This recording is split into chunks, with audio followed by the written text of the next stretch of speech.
और हजरत मौलाना अब्दुल हक साहब, दीगर अकाबिर जो 71-70 के इलेक्शन में मुंतखब होकर आए, उनकी कोशिशों से 73 में आईन बना, और वो भी इस्लामी आईन।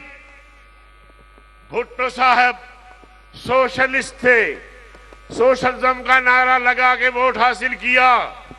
हमारे दीगर कौम परस्त, चाहे वो खान अब्दुल वली खान साहब थे, चाहे वो गौसोई बिजंजो साहब थे, इन्होंने नेशनलिज्म का नारा लगा के वोट हासिल किया, लेकिन आईन बना तो इस्लामी बना। तो यह न ये कौम परस्तों का नारा था, न ये भुट्टो साहब का नारा था, ये मेरा नारा था, मेरे अकाबिर का नारा था, जमीयत उलमा इस्लाम का मंशूर था। इसलिए आईन बना। उनकी कोशिशों से उनके दलाइल इतने मजबूत थे कि कौम परस्त और सोशलिस्ट उन्होंने हथियार डाल दिया और उनकी बात मानी। आज हम कह सकते हैं कि 77-73 का आईन इस्लामी आईन है। अगर हमें इक्तिदार मिल जाए तो मौलाना फजल रहमान साहब कोई बाहर से कोई चीज नहीं लेंगे, इसी आईन को सामने रखते हुए इस मुल्क को इस्लामी फलाही रियासत बना सकते हैं। इसी आईन के रूह से तहफ़्फ़ुज़ शायर इस्लाम में हो सकता है। इसी आईन के रूह से तहफ़्फ़ुज़ नामूस रिसालत, तहफ़्फ़ुज़ नामूस सहाबा, तहफ़्फ़ुज़ नामूस अहले बैत, सब कुछ हो सकते हैं। मगर रुकावट वही गद्दार है। उनको मैं गद्दार कहता हूं कि आईन के भी वो गद्दार है। इन्होंने आईन पर अमल दरामद नहीं करवाया। वो पाकिस्तान के बुनियादी मकासद के गद्दार है, इसलिए कि बुनियादी मकासद को पनपने नहीं दिया। वो पाकिस्तान के बुनियादी नारे उसके भी गद्दार है। लिहाजा इन गद्दारों के खिलाफ हमारी जंग जारी रहेगी। जारी रहेगी कि नहीं? तहफ़्फ़ुज़े शायर इस्लाम के लिए हमारी जंग जारी रहेगी। जारी रहेगी। जरा हाथ तो खड़ा कर दे, नारे तकबीर तो लगा दे। तो ये नारे तकबीर, नारे तकबीर, ताजो तख्त खत्म नबूवत, जमीयत उलमा इस्लाम, कायदे जमीयत हजरत मौलाना फजलुर रहमान। मेरे अजीज दोस्तों, मैं एस्टेब्लिशमेंट को भी कहना चाहता हूं, मैं मुक्तदिर कुव्वतों को भी कहना चाहता हूं, मैं रियासत के जिम्मेदारों से भी कहना चाहता हूं कि होश के नाखून लो। 2 से 3 मरतबा तुमने हमारा रास्ता रोका, हमारी सीटें छीन ली, नाअहल लोगों को दिए। आज उनसे हुकूमतें नहीं चल रही, चाहे बलूचिस्तान की हुकूमत हो, चाहे खैबर पख्तूनख्वा की हुकूमत हो, चाहे विफाक की हुकूमत हो। तुमने हमारी सीटें उनको दी। लेकिन मैं तुम्हें बताना चाहता हूं कि अगर तुमने आइंदा ऐसी हरकत की तो फिर हमारी और तुम्हारी खुली जंग होगी। फिर ये जलसे नहीं होंगे। फिर हम मैदान में आएंगे, तुम्हारे साथ खुली जंग लड़ेंगे, गली कूचू में तुम्हारे साथ लड़ेंगे। तुम कौम के हुकूक के गासिब हो। जो कौम जिन लोगों को मुंतखब करना चाहती है, तुम उन्हें नाकाम बनाते हो। हमने इस रियासत को बचाया है आज तक, और इसलिए कि हमने रियासत की तहफ़्फ़ुज़ की कसम खाई है।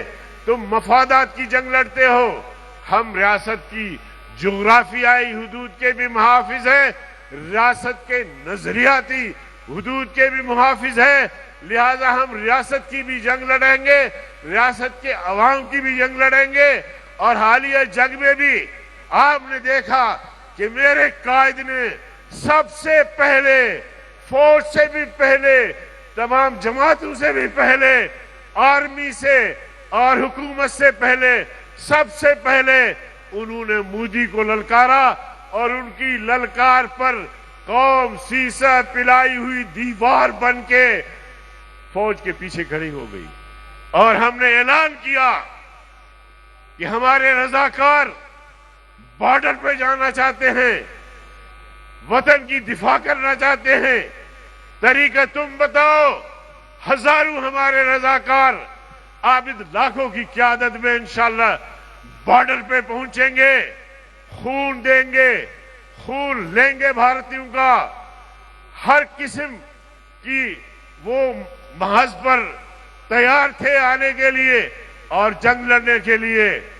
तो जमीयत उलमा इस्लाम की कायद की ललकार से मुल्क महफूज भी बन गया, फातिह भी बना।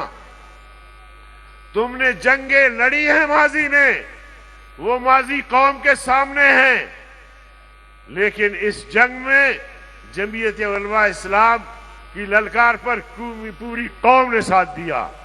तो इसलिए हम कहते हैं कि जो तुम्हारी जिम्मेदारी है उस जिम्मेदारी को पूरा करो। तुम्हारे जूते हमारा सर। लेकिन अगर तुम अपनी जिम्मेदारियों को छोड़ के सियासत में मुदाखलत करोगे, इलेक्शन में मुदाखलत करोगे, फिर गिला नहीं करना, फिर सख्त बातें आएंगी, फिर अंगुशनुमाई होगी, फिर जंग की बात होगी, फिर मुकाबले की बात होगी। इसलिए हम कहना चाहते हैं कि इन चीजों से बाज आ जाओ, कौम को फैसला करने दो। आज बलोचिस्तान जल रहा है, बलोचिस्तान जल रहा है। बलोचिस्तान में एक जमात है जो मिसिंग पर्सन की बात करती है और आए रोज नौजवानों को उठा लिया जाता है और चंद दिनों बाद उनकी लाशें जो है वो सहरा में फेंक दिए जाते हैं। खैबर पख्तूनख्वा की यही पोजीशन है। कौमी शाहराहों पे लोग सफर नहीं कर पा रहे हैं। हमारे उलमा को शहीद किया गया, नौजवानों को शहीद किया गया, तलबा को शहीद किया गया। मैं इन नौजवानों का खून, उसके धब्बे किसकी दामन पे तलाश करूं, किससे पूछूं? रियासत तुम हो, हुकूमत तुम हो, वजीर आला तुम हो, विजारतें तुम्हारी है, तो मैं किससे पूछूं? मैं तो तुमसे ही पूछूंगा फिर। और कहते हैं कि अगर किसी रियासत में लोग कत्ल हों, उनके कातिल नजर न आए, तो फिर आप समझ लें कि कातिल रियासत है या कातिल पैदा करे। गजा के मुसलमान कट रहे हैं, बच्चे कट रहे हैं, खवातीन शहीद हो रही हैं, बूढ़ों पे रहम नहीं किया जाता। जमीयत उलमा इस्लाम ने रोजे अव्वल से गजा के मुसलमानों के साथ यकजहती का इजहार किया है और ये यकजहती उस वक्त रहेगी जब तक कि फलस्तीन आजाद नहीं होगा। फलस्तीनियों की आजादी की जो जंग है, जमीयत उलमा इस्लाम उनके साथ है। वस्सलामु अलैकुम व रहमतुल्लाहि व बरकातहू।